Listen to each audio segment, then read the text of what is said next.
Welcome back. Give him Liam. Back for another week. This week we've got Lydia checking back in with us all the way from London. Decided to just throw around, talk about some key sort of sports headlines. Please note though, we didn't record this. You'll hear it Saturday. We recorded this Monday morning. So missed Ash Barty's retirement, which is a massive, massive news story, which is a bit of a shame. So shouts to Ash, 25 years old, giving it up, ready to take on the next challenge. And it's really interesting. There's a bit of research out there that sort of suggests, one of the key differences between male and female athletes is what motivates them. So males tend to be outcome focused, I guess. So, pursuit of the outcome, right? So for Tom Brady, that's Super Bowls. Michael Jordan, that was championships. LeBron, it's probably right now, breaking the scoring record or whatever. Female athletes tend to be more interested in the journey and the people and that kind of thing. So if you think about, Ash at the top of her sport, does she really have anything left to achieve? Like, she clearly feels like she's at the end of that journey, which sucks for us. But you have to respect that, and yeah, I think kudos to you. You're 25 years old. You've achieved so much already. I can't wait to see what happens. Over the next 5 to 10 years. I think you got so much. There's so much possibility, whether it's in sport, whether it's in media, any of that. I think you're going to do some really, really amazing things. So shouts to you, Ash. Got to shout out the Cover Podcast Network. You might have seen, you might not have seen recently a new addition, the Fifth and Dribble podcast, who are a hybrid NRL and basketball podcast. So check them out. They got some hot takes, some spicy takes. Head over to the website, www.thecover.com.au. There's stuff going up every day. I can't keep track. So check it out. Make sure you subscribe to the newsletter. Make sure you subscribe to our podcasts, YouTube channel, all of that. You can find us everywhere. So make sure you at least subscribe and do that. I won't hold you up any longer. Stay tuned for my conversation with Lydia Williams.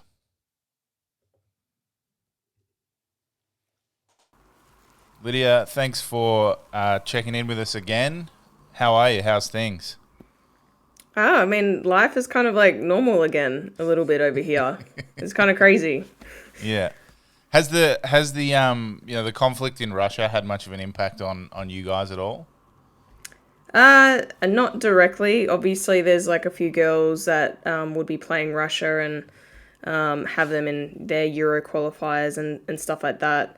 I think even a few might have been like playing against like Romania or like Ukraine. So like their fixtures, I'm not sure what's happening with them, but directly like in England, nothing really for us. Oh, well, that's good. That's good. I'm glad that you guys are able to go about your job normally, and that things are sort of starting to return to some semblance. Somewhat normal. I guess at the top of the show, we should really talk about, we're living in a different world, and a lot's happened in the last 4 weeks since we last spoke. Shane Warne passing away was sort of one thing that it hit me pretty hard. I didn't know Shane, and I sort of wrote a column about this on the Cover website. I felt like I knew him. He was such a constant figure in my life. My dad and I would go down to the Boxing Day test every year, and we always got to watch him. He was always on the TV. He always seemed like such a accessible star, and he was kind of just like an average guy with just this incredible talent. Yeah, a normal Aussie bloke, basically. Yeah, so I got the alert in the middle of the night. My son was crying So I got up and I sort of saw the alert, and I dismissed it because the day before Rod Marsh had passed away. And I thought, I already know Rod Marsh has passed away. So I put my phone down, and then when I woke up in the morning, I had all these text messages, and all these people saying Shane Warne had died. And even then, I was like, no, Rod Marsh died, guys. And then it just hit me hard. I can't really explain why. I mean, I guess that's like all of us, like that backyard cricket is like, you'd be like, oh, I'm Warnie and I'm going to do, you know, the flipper and like spin it. He's the only spin bowler that anyone ever knew. Yeah. Like that, and like then Brett Lee, like that would be your two, you know, who you're going to emulate. Yeah. But yeah, no, it's crazy. Like, I think we were like getting ready for training and all rocked up at the club and we're like, is this real? Like on Twitter. And then, it's just insane. Like you can't believe it. Yeah, because isn't that funny? You know, you get these notifications and you get Twitter, and you still kind of question the validity. Yeah, because it's just the world we live in. But yeah, as you say, like, you know, and that's an example. He was that person to, you know, hundreds of thousands, probably millions of people. Mm-hmm. So to lose someone like that, who, you know, was really, it seemed like he was really about to start his second act and really, you know, enjoy life, spend time with his family. You know, he was doing his cricket commentary and that sort of thing. So it seemed like he was setting himself up for the second act, and to have that sort of stripped away so quickly and so suddenly is just, you know, so sad. I mean, even like not being in Australia, just like, you know, you're like, is this real? Like, how's this happening? And you know, then the flow on, like, you know, I hope this never happens, but you know, bringing him home, I assume that's one, an expensive, and two, a very difficult thing to do, just from a, you know, a bureaucracy standpoint, to bring someone back from a foreign country, and, you know, to have his family have to go through that and go do that. You know, it's just it just adds heartbreaking. It's just very tough, very tough. Anyway,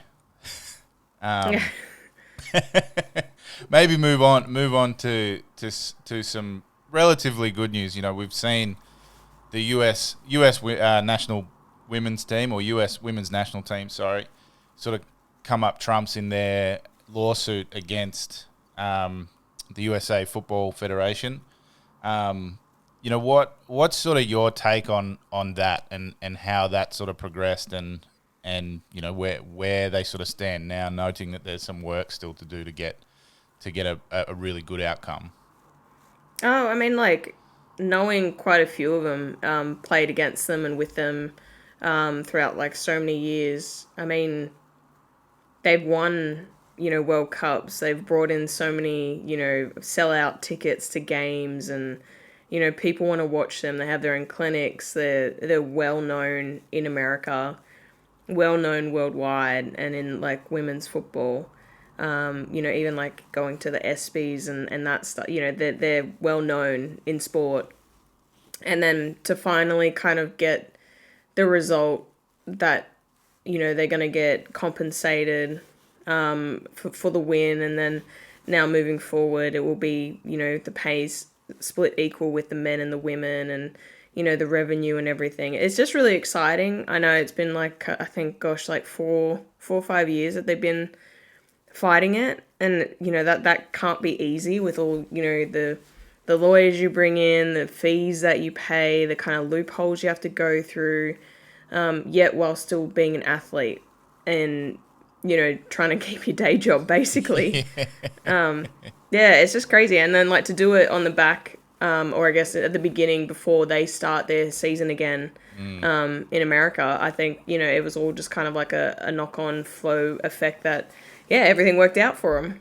Yeah, so, and I think the other thing is, Megan Rapinoe and Alex Morgan and those players got dragged through the media and through the social media comment section, you know, because they were the advocates for this, and they were really, you know, pushing the agenda, because it was right. Like, they are so famous. They bring in so much revenue to US soccer. They bring in so much profile to US football, and by the sounds of it, and sort of studying up on the main points or the main points of contention, like they were getting screwed.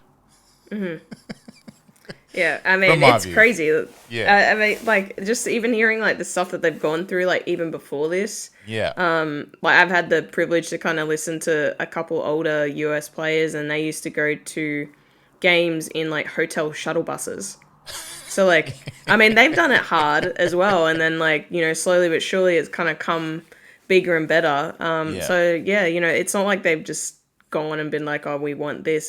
They've had to actually do the hard yards as well. Yeah, and I So, think that from yeah. what I can see, they've gone through, they've done their research. They're going, well, our program makes you guys about $1 million. The men's program costs you more than $1 million. We're going to, the men are flying to their fixtures in charter planes. We're sitting at the back in the economy section. They're getting X amount, more of the revenue split than we are. The bonuses are bigger. So, like as I was reading through it, I couldn't believe how big the discrepancy was. And I know that, say, the World Cup one stood out to me the most. So if the US men's team were to win the World Cup, they'd make $400,000. The women got $400,000 for each player. The women got $100,000 each. Yeah. And I know that part of that is a FIFA problem, and that there's obvious work to do there. But to me, that is just ridiculous. Yeah, I mean, it's crazy. Like, it's honestly such a big discrepancy. Yeah. And they won it twice. Yeah. in like back to back. So, Yeah. it's they've I guess put their money where their mouth is. I mean, I think it's they won the 4 World Cups now or something like Yeah, that. There's I think that's right. 4 stars on their jersey. So just getting that over the line, I think it's just been kind of on the back burner for so long now, and then just kind of like out of nowhere it came as well. It was like, oh yeah, now that it's been signed sorted. off on. Like, it's like, when did this happen? Yeah. And look, I have to give a bit of credit to the US football, what they're called nationally, but US football. I have to give a bit of credit to their president, because it was her agenda to really push this through and get this done and make sure that that they had this solved and they had this sorted so that they could get into the next season and just play. So I do have to give a little bit of credit where credit is due for pushing that and getting that done. But that doesn't mean we forget about the last 30 or 40 years of tough times. Yeah, but it's exciting. It's women's sports just coming to the front again. So it's exciting. Yeah, and you've sort of been through this with the Matildas too. I think back in 2019, you guys did your pay deal, didn't you? Mm-hmm. Yeah. Yep. Which I appreciate. Again, it's not perfect, but again, it was a huge step in the right direction. And now we've got arguably, or probably not arguably, the most high profile women's team globally. Now they're on that level. I think that sends a clear message to the rest of the football world, saying, hey, you guys need to sort your shit out too. Yeah, definitely. I think that, I guess, filters down to club teams as well, when you just see so many clubs now like pumping money into the women's program, and then like from that like academy program to help build like the men again. So it's kind of like you help the women and it helps the younger players and the younger boys, and it's kind of like you have to kind of start there to build the most high profile, which usually is like the men's team at clubs. Yeah, and it's a good point you raise. In if you want to build sustained success, you need to build at that that underpinning level, the academy level, and under that. And it seems to be that if you invest, as you just noted, if you invest in the women's portion of that, it actually tends to have a flow on where it helps the boys' side as well, and then you have this really nice, equity and parity across the two programs, and usually, if you get that level right, the outcome is sustained long-term success. Yeah, definitely. Yeah. I guess the other big news in the women's space in Australia anyway is that the NRL W sort of just announced they're effectively going, we're going to be a professional a professional competition now, which is a huge win. And it also means that 3 of the 4 footy codes in football, AFL, and rugby league now in the women's space are professional, or at least 75% professional, which is really good. So the big ones for me is that they're going to expand over the next 2 years to 10 teams. So they're at 6 at the moment. They'll go to 8 next year and then 10 the following year. And then the pay goes up from a minimum contract of $8,000 to $10,000, 2 marquee contracts, so you can contract them full time, and then their private health is all going to get paid for, which I think is... This is so good. Yeah. Honestly, like, it's so exciting. Yeah. I mean, I guess rugby and, AFL, league, union, they've all been around for so long in the men's space, but to kind of see this, like, massive influx over the last, like, couple years to be like, we're going to build the women's game, and all of a sudden it's like, we will, like, at least start it, and then we'll see, like, what the cracks are, and then we need to know what we can build on and how we do it. And I think it's really cool that they're trying to, like, make it sustainable, not just, like, we'll put the, like, 8 teams now. Yeah. They're literally, like, let's make it professional, let's, like, build, like, the culture, and, I think that's really exciting. Yeah, and it's I'm really envious because I you want to go back to be having that yourself. Just because they NRL and AFL as well, they seem to have done it the right way. They've gone, okay, we know that we can, in this first year, we can sustain in the NRL's case, we can sustain 4 teams. We know that that's the number, and we can make sure that it's professional enough. We'll look after these players. We'll make sure they have enough resources, and that it's not going to be, noting that the commitment is only, 8 weeks. So it's not going to be a huge commitment for them. We'll compensate them for that so they can, take leave without pay or whatever they need to do. And then they did that for 2 years, and they say, okay, here are the, as you said, here are the challenges, here are the issues, here's what we need. These are the things we need from the clubs. These are the things we need from the NRL. And then they added 2 more teams, and then they've just done it the right way to the point where now they go, okay, well, this is actually a viable, sustainable product. We feel like the talent is really good, and we have enough talent spread across Australia now to be able to add 2 more and then 10 teams. So you're talking about close to 300 professional footballers at 10 teams. Yeah, that's cool. That's really cool. Which is massive, and as I said, they've just done it the right way. And I watch a lot of it because I enjoy it, and I know a lot of the girls who are playing in that competition at the moment. And my dad was here on the weekend, and I just sort of had it on, and he will watch games that I'm involved with, but the women's game's never really been that attractive for him to watch. But he would he was right into it. The Roosters game, he was right into it because it went down to the wire. It was a 1 point win, and at the end of it, at the end of it, I was like, Dad, what did you think? He's like, I was so excited. That was so awesome. And then I challenged him and said, well, you need to tell your mates to start watching because you enjoyed that, right? He was like, yeah, I really enjoyed that. Their skill is really good. Like, they identify space really well. All the things that he values in a footballer, he saw in that game. So I said, you need to get your mates to start watching that because those guys have money too. So if they can get involved that way, that would be really good. But to me, the product, just as a TV product, as something you can take out and sell, is fantastic. Yeah, I think it's really exciting. Obviously, we started with the W League, and it was, just 8 teams, I think. Yeah.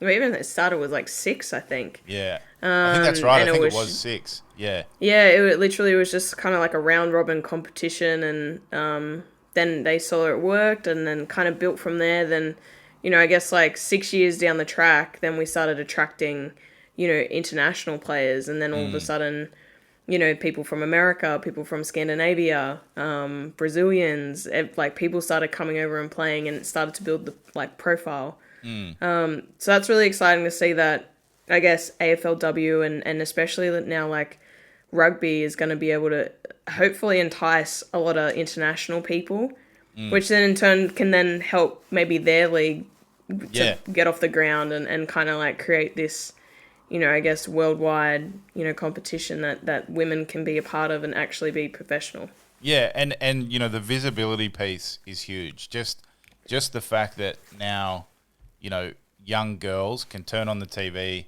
and they can see some of their favourite players playing in the W League or the A League women now.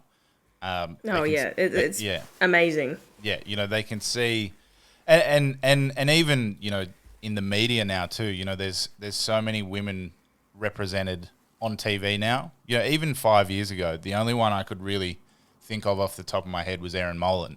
Doing NRL coverage. Now you've got Ros Kelly, you've got Alana Ferguson, you've got all these women who are doing a really, really fantastic job. Broadcasting, providing really good commentary, providing really good analysis for their sport. So, just the fact that we have that now, and I always think of my sister. My sister growing up, she was a brilliant athlete and sort of got pigeonholed as a netball athlete because that was all that was kind of available for her, and that was all she got to see on TV. And I think now, if I'm lucky enough to have a daughter, she's going to have all of this, all the same sort of visibility. Oh yeah, you're going to have to like fight her for which sport she actually wants to play. Be like, which one do you like the most? You've got 6 to choose from.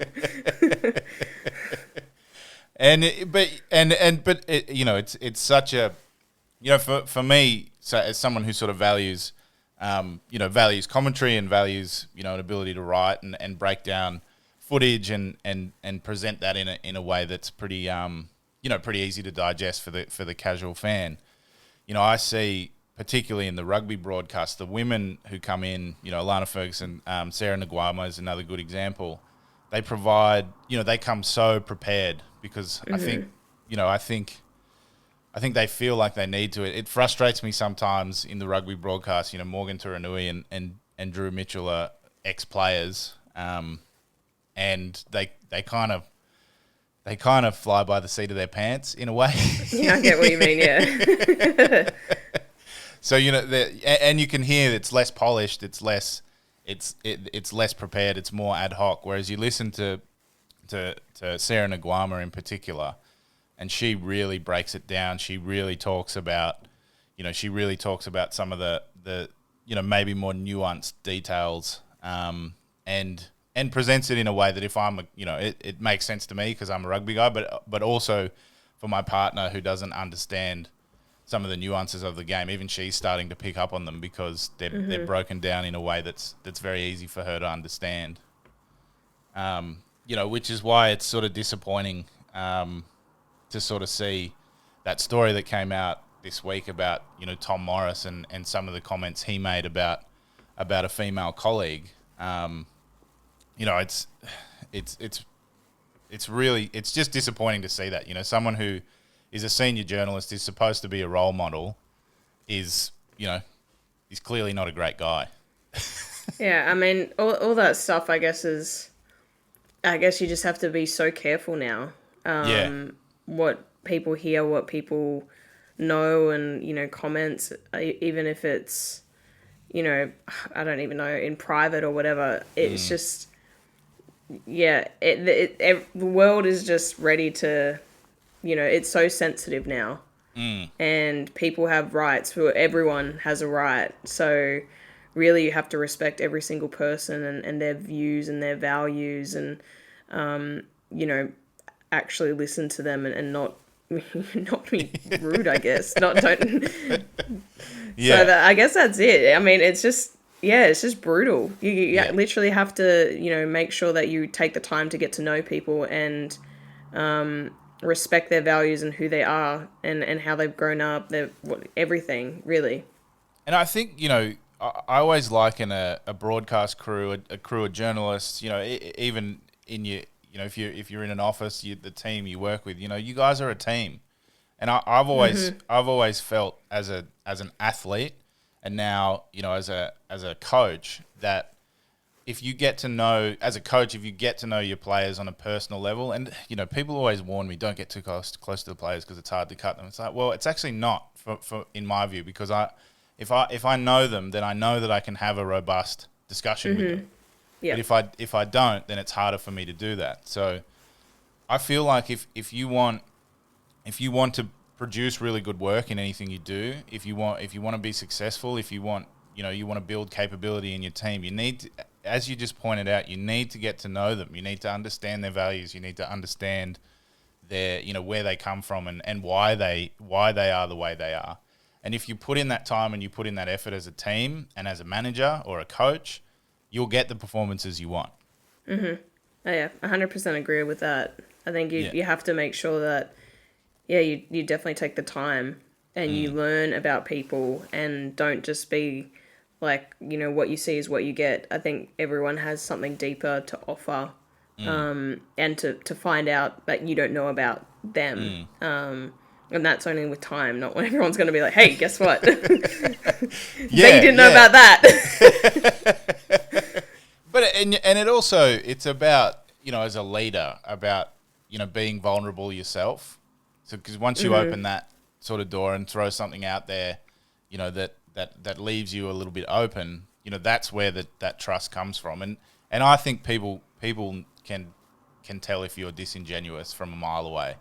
Oh, yeah. So, yeah, it's about being vulnerable and then, opening up the door to say, hey, I've just bared a little portion of my soul. You got anything in return? And sometimes that takes months. Sometimes it can take years to build that. Yeah. To get to that point. Yeah, I mean, put the phone away and then actually have a real conversation in flight mode for a little bit, and then kind of get to know people. Yeah, 100%, 100%. The other thing I wanted to sort of to get your view on as someone involved in the football community, and I saw a story about that. Katie Meyer, the girl from Stanford, who she was a goalkeeper, right? As well, yep. Yeah, and really successful young woman. Won a national championship with Stanford, just 2 years ago, I think, or 3 years ago in 2019. And from the outside looking in, basically had the world at her feet and had the rest of her life, in front of her. To do whatever she wanted to do, whether it be in football or, you get an undergrad degree from Stanford, you can kind of do whatever you want. Yeah, you can do whatever. Yeah. Yeah, and to see that story where she was just found alone in her room, she'd passed away. It's just such a sad story, and I guess I just wanted to get, some of your thoughts, given some of the conversation we'd had previously about mental health, and you obviously don't want to speculate, but all of the stuff I've read has certainly alluded to she was having some struggles with her mental health, given all the time she was spending away from her family and lockdown and all of that. So I just thought, I thought I'd see if I could get some of your thoughts on that. Yeah, I mean, it rocked the whole women's football world, from especially in America, but people that have gone to college, everyone that's in women's football, I think in football as well, and then women's sport. Mental health is such a, it's such a sensitive thing, and it's like it's a silent and hidden, I guess just, I don't even know what you would call it, burden that I think so many like athletes carry. I mean, you look at, I guess, even Naomi Osaka the other week, when people were yelling out in the crowd, and she just was thinking about it the whole time and got anxiety over it. I mean, it's, we're all human, especially athletes. It's kind of like our outlet is sport, and then when you aren't able to do that, then it, things just build up, and it's so sad.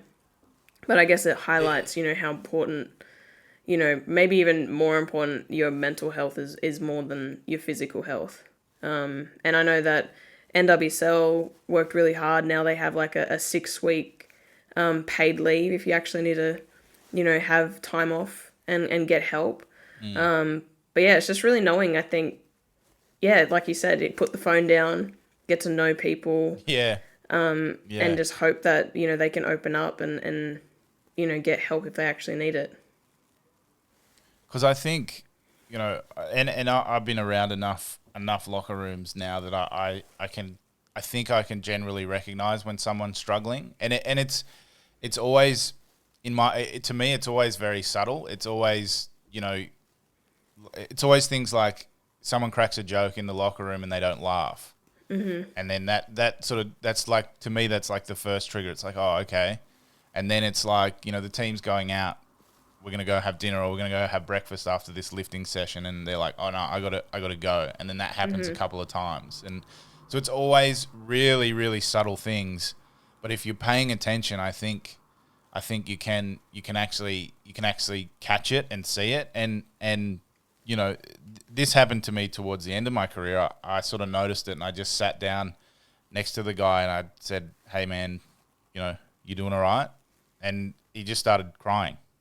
Because it was the first time that anyone had asked him that question, and so it is a really, as you say, it's a silent burden, because people feel like they can't,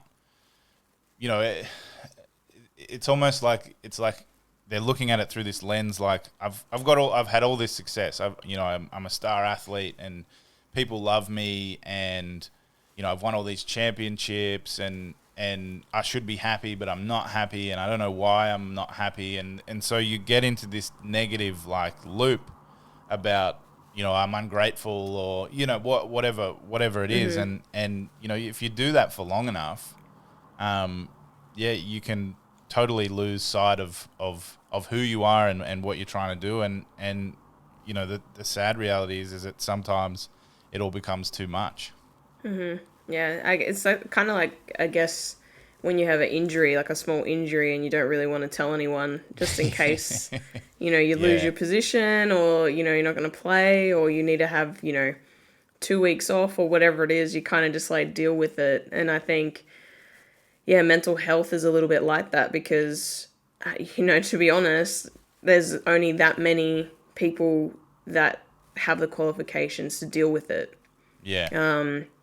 Where physical things, you can see it and be like, okay, rest. But, sometimes, coaches or other people, even just your friends, like, they don't really understand what you're going through. So sometimes that's the hard part, to really kind of break it down. And, it's just so hard, I think, to bear sometimes for some people. And just even asking people if they're okay, I think that's the most important thing, especially in teammates and team situations. You know them better than, their own family sometimes. Yeah. And it's just such a hard thing. And I've seen it happen too, where, a player will express maybe a small part of what they're going through to their coach, and the coach will not dismiss it, but go, we'll go see the sports psych.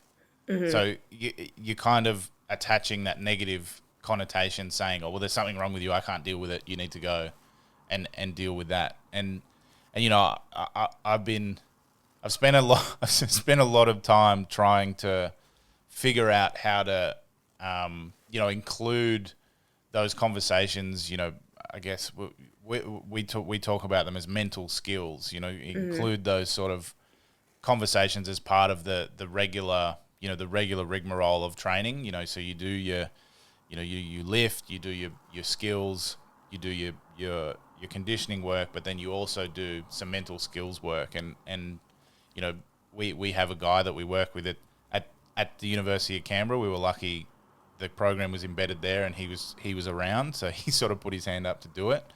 But it's I guess it's the goal. It was not necessarily to build mental skills. It was to normalize talking about some of the things that we were going through in our day-to-day lives. So hopefully that's helped some of the athletes.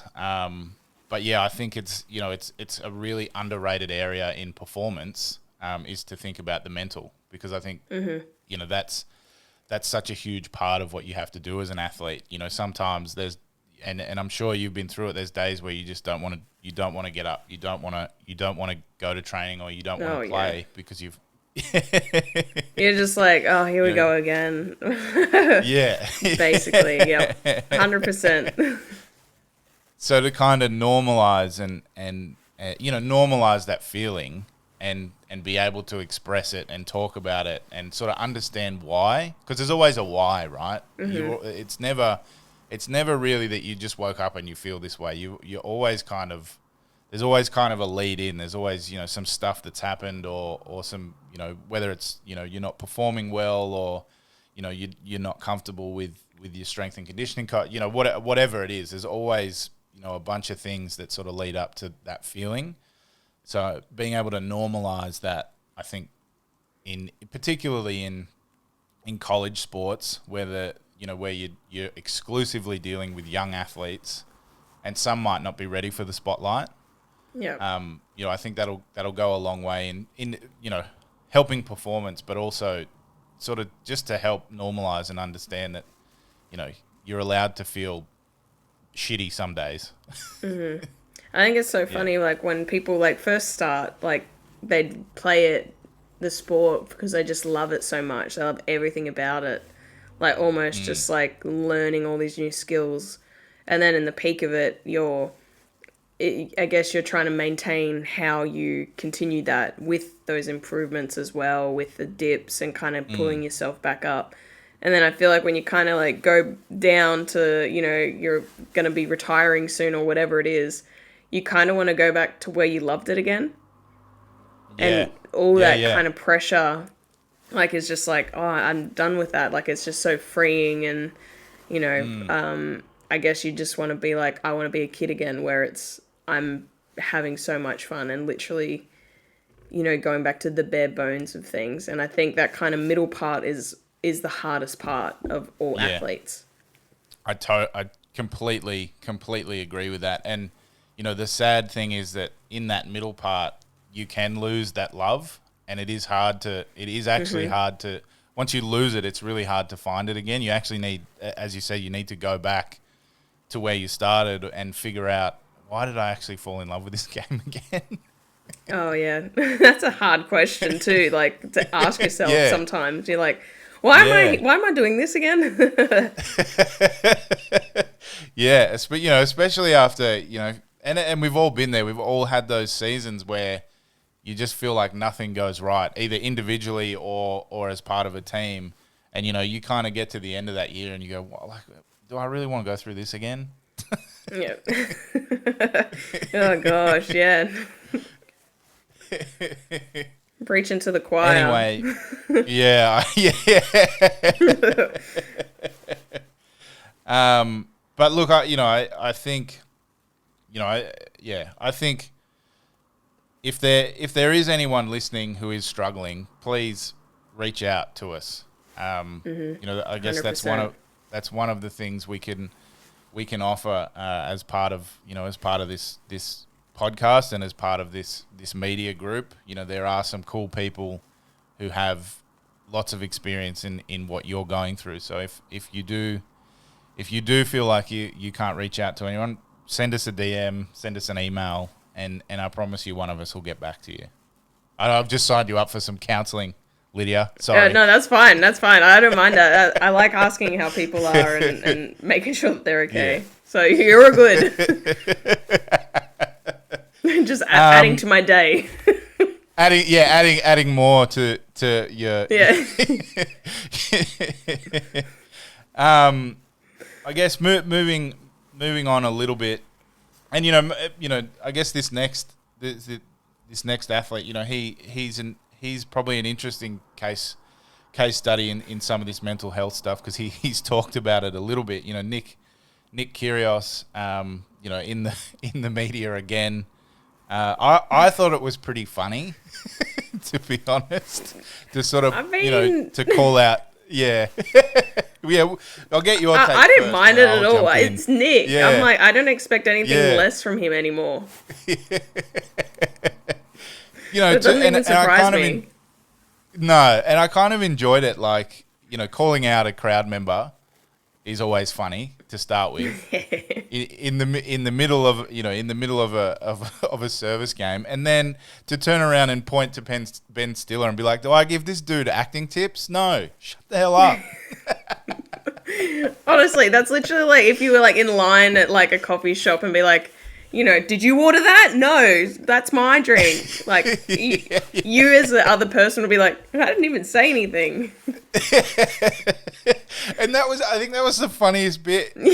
He Stiller just sat there like, oh, okay. Like, I thought he's like, I'm in the VIP. I don't even know what's happening right now. And you know, Nick I get and I understand why he's polarizing. I really like him, just because he is himself. He is unapologetically himself, and I appreciate that. You know, and look, I'm not a tennis expert, so I'm not going to sit here and talk about his technique and anything like that. But I appreciate that.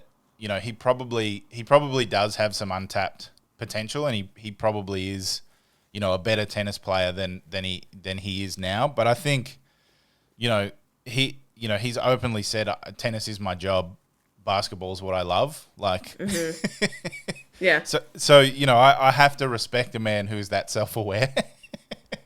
Yeah, literally. I think he's just, yeah, like you said, he's so unapologetically himself. But like, I mean, he's a showman. Like, he's just a showman. He goes out there and, you know, he doesn't. He knows that if he let the weight of everything around him, like, take too much, it would crumble him. So he just, like, is like, you know what? You know, he talks back at the crowd. He has fun on the court. He just, you know, you can see that he knows himself, like, you know, mental health wise, that, like, if he allowed himself to kind of feel everything. To read it all and, So yeah, I like him. I mean, he's just crazy. Like, honestly, he just makes it just so entertaining because everyone's like, "What's he gonna do next?"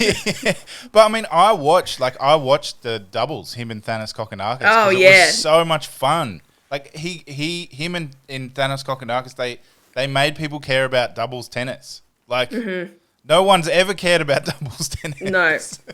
And I mean, it might be a little bit biased, but like being at like football matches, like where people can like yell and stuff, and then being at tennis where it's like, you know, he almost brings back the like he brings like hooligan behavior back into tennis. Which for me, I'm like, it's kind of like the Happy Gilmore thing, right? Like you know, come on, let's hear you, let's go, like. Yeah, literally.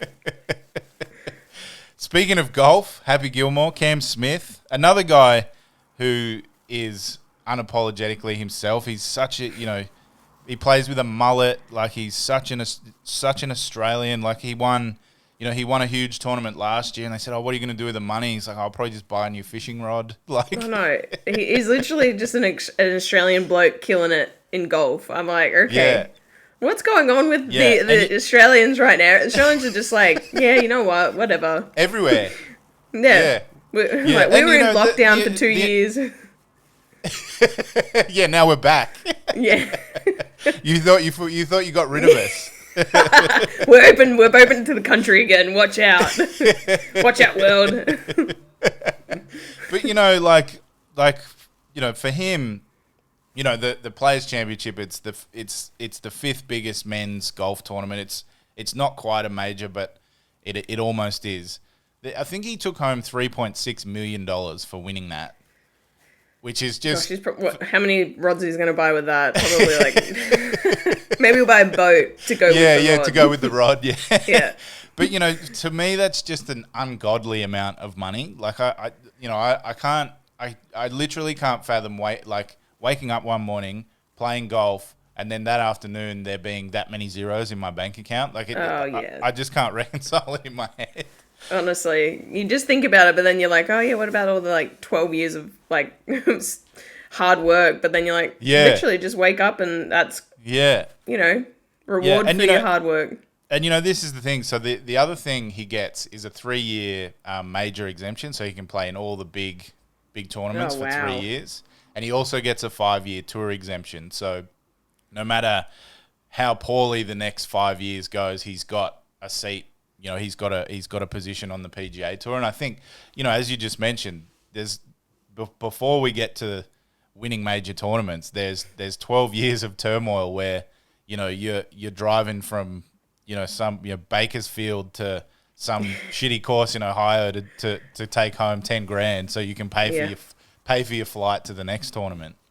So that's so good though on him. Like honestly, like he's just a normal Australian bloke as well. It's just And I think that Americans, and I don't know if they're amused by us or they are generally they generally like us, but the media just seems to eat up these Australian guys. They ask them questions and they give the quintessential Australian answer, and they just love it. And I don't really understand. And as I say, I don't know if they just think we're funny with that we're amusing. I think it is.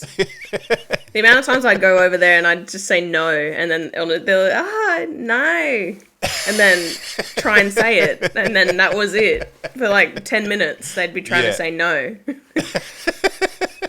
Like, okay. You guys speak funny. Yeah. We don't say shrimp, we say prawns. Prawn. Oh, dear. And look, I think the other thing really special for Cam is he did it in front of his family, who he hasn't seen for 2 years. He obviously hasn't been able to get home.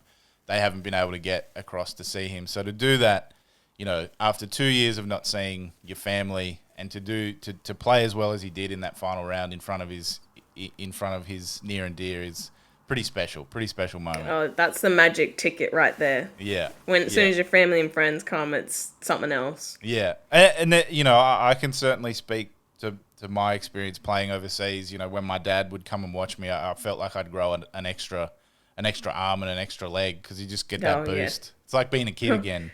Oh, yeah. And when you hear just your parents in the crowd yelling at you to do the best you can. My mum, honestly, because of being a goalkeeper, all I hear was gasps. So I was like, ball would come near and she would go, oh! And I'm like, okay. Not okay. My dad used to, we always had this thing about not walking. So he'd be like, don't walk on the field. Like, just, jog. And so, like...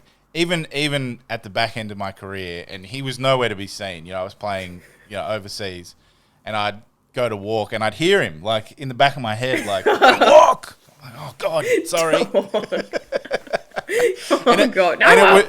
And it would always be, he'd never say my name. He'd call the number, so I used to either wear number 1 or number 3, so he'd be like, 3, don't walk! I'm like,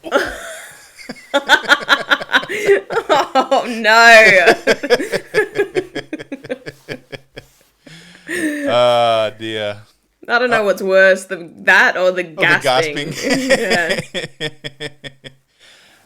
All right, Lyd. Thank you so much again for today. I really enjoyed this one. I think it was, it's always good to see a bunch of Australians doing well overseas, and it's obviously good to see you guys are still playing good football, and we're getting to the pointy end of the season now. So hopefully we'll see you on the top of the standings when the season finishes. Yeah, fingers crossed. Got some Champions League this week as well, so there'll be some good ones to watch. Yeah. So if you can, listeners, just Google the FA Women's Super League, or they've got a really awesome Instagram page with a lot of information, and that'll give you everything you need to know to be able to watch Lyd play, for the back end of the season. So the Champions League fixtures and the Women's Super League fixtures. So get on, do that, because it's, like I was saying with the NRL W, it's awesome to watch. Perfect. Done. All right. Thanks, Lydia. We'll see you in another month or so. Yeah, perfect. Thanks for having me again. Loved it as always. Thanks. Bye. Bye. Awesome. Thanks again, Lyd. Always good to talk to you. And yeah, look forward to doing it again. Lyd's going to check in with us again in another couple of weeks. if you get an opportunity, make sure you get down to GIO Stadium or Canberra Stadium, Bruce Stadium, depending on how old you are. The Matildas are going to play there in a couple of weeks' time. I think it's the 12th of April, 12th or 13th of April. It's a Tuesday night or Wednesday night game. You can see Lydia in action, Sam Kerr, see Ellie Carpenter, all those girls will be happy to see you, happy to get a crowd there. So, let's get down there and support them. First time the Matildas have played in Canberra for a really, really long time. So it'll be really exciting. It'll be really good. And, playing against New Zealand. We love to beat New Zealand. Of course we're going to beat New Zealand. So let's go there and watch them beat down on the Kiwis. We're not going to beat them in rugby, so we might as well beat them in football, yeah? We're not going to beat them in rugby in the men's or the women, to be fair. But we do often beat them in football. So please buy a ticket. I don't have discounts. I don't believe in that. Let's get down. Let's support the girls. Let's get a big crowd down there. Let's be raucous. Let's be loud. Let's have some fun singing. Bring your vuvuzelas. We'll do whatever you got to do. All right. Thank you again, Cover Podcast Network, cover.com.au. Please go have a look. Click on some ads because that's how they make money. That's how they fund everything that we're doing there. Click on some ads. Riverside's got a link up there. Whole bunch of ads through the Google AdSense network. So just click on some or just look at them. The more you look at them, the more money we get. So make sure you do that. And I will see all of you. I won't see you. You'll see me. But I'll talk to you all again in a week's time. Another cool guest coming up next week. She, dual sport athlete, has sort of been at the pinnacle or close to the pinnacle of both those sports. And, unfortunately for her, with both the sports, was really kind of a trailblazer in the early days before professionalism quite caught up in the two sports. So she's got a really interesting story, really interesting insights into some of the strengths and weaknesses of the current setups and current challenges facing a game like rugby, who's really behind the eight ball in terms of the professionalism in the women's game. So make sure you tune in to that. But otherwise, have yourselves an awesome couple of weeks.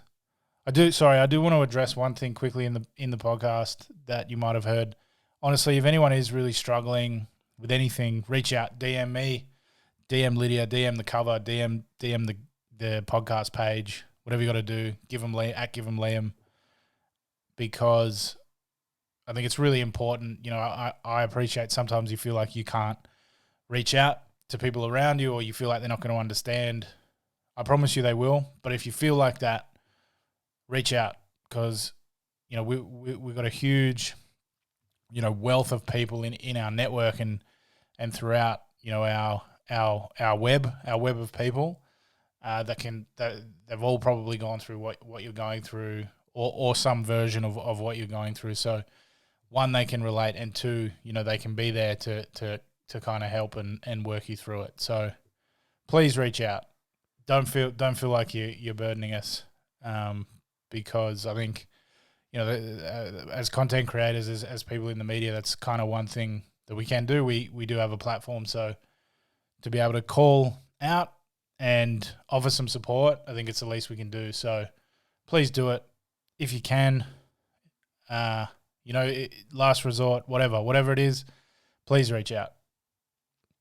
All right, that's all from me. I'll see you next week. Subscribe to this podcast wherever you get them. YouTube's good. Spotify, Apple, there's tons of them. But subscribe to it. Subscribe to the newsletter. As I said, we'll see you next week with another really cool conversation. It's going to be good. It's going to be fun. And buy some damn tickets to watch the Matildas, all right? Do it. All right. Thanks all. See you later.